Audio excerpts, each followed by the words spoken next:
নেপালের সাথে ভারতবর্ষের যা সম্পর্ক একরকম ভাবে বলা যায় যে নেপাল অলমোস্ট ভারতবর্ষেরই একটা অঙ্গরাজ্য। সেইখানে আমাদের যেমন এখানে নেপালে যাওয়ার জন্য কোনো ভিসা লাগে না, ওখান থেকেও মানুষ আসেন এবং আমাদের একটা বর্ডার ডিসপিউট আছে এবং নেপালে বহুবার গভর্নমেন্ট পাল্টাচ্ছে, সরকার পাল্টাচ্ছে, কারণ চীনেরও একটা নেপালের ওপর নজর আছে এবং নেপাল একসময় ভারতবর্ষের দিকে অনেকটাই ঝুঁকেছিল। এখন নানান রকম ভাবে সরকারের মুখ থেকে কখনো ভারতের ফেভারে কখনো ভারতের বিরুদ্ধে কথাবার্তা শোনা যায়। এবার এই যে ব্যাপারগুলো হচ্ছে, যে আমাদের চারপাশে আমরা যে অস্থিরতাটা দেখছি, শ্রীলঙ্কায় হয়েছে, মিয়ানমারে হচ্ছে, নেপালে হচ্ছে, বাংলাদেশে হয়ে গেছে অলরেডি, এবং ভারতবর্ষেও বহুভাবে চেষ্টা করা হয়েছে, এখন অবধি সাকসেসফুল হয়নি।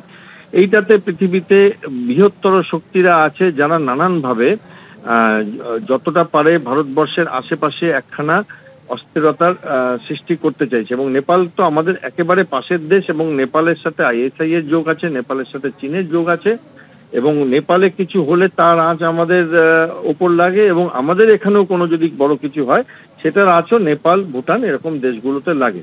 ফলে এই ব্যাপারে আমাদেরকে নেপালের রাজনৈতিক পরিপ্রেক্ষিত যদি চেঞ্জ হয়ে যায় তার সাথে আমাদের সামরিক এবং আমাদের রাজনৈতিক ব্যাপারটাও অনেকটাই জুড়ে যায়। তো সেই ব্যাপারে আমাদের দেখতে হবে, এখন অবধি তো দেখা যাক কি হয়, পুরোটা তো বোঝা যাচ্ছে না যে কে করলো কেন করলো, আমাদের নজর রাখতে হবে এটা।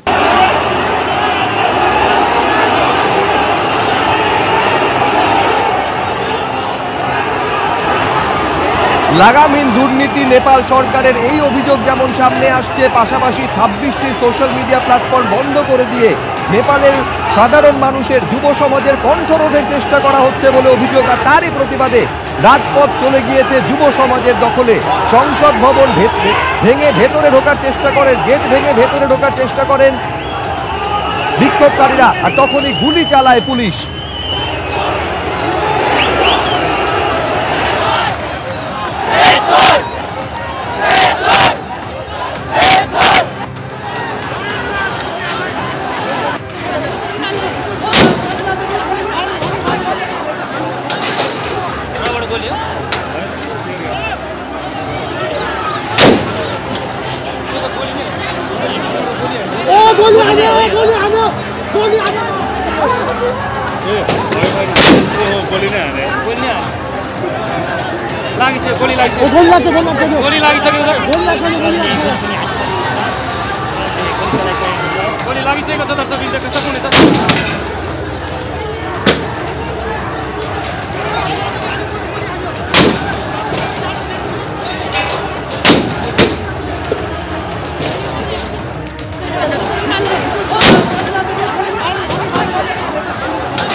পরপর গুলি চালিয়েছে পুলিশ, যাতে 14 জন বিক্ষোভকারীর মৃত্যু হয়েছে।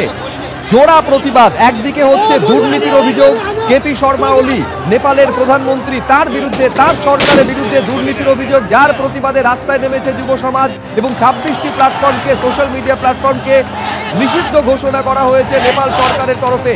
কণ্ঠ রোধ করার চেষ্টা করছে নেপাল সরকার, এই অভিযোগকে সামনে রেখে এই রকম একটা বিক্ষোভের ছবি দেখা গিয়েছে।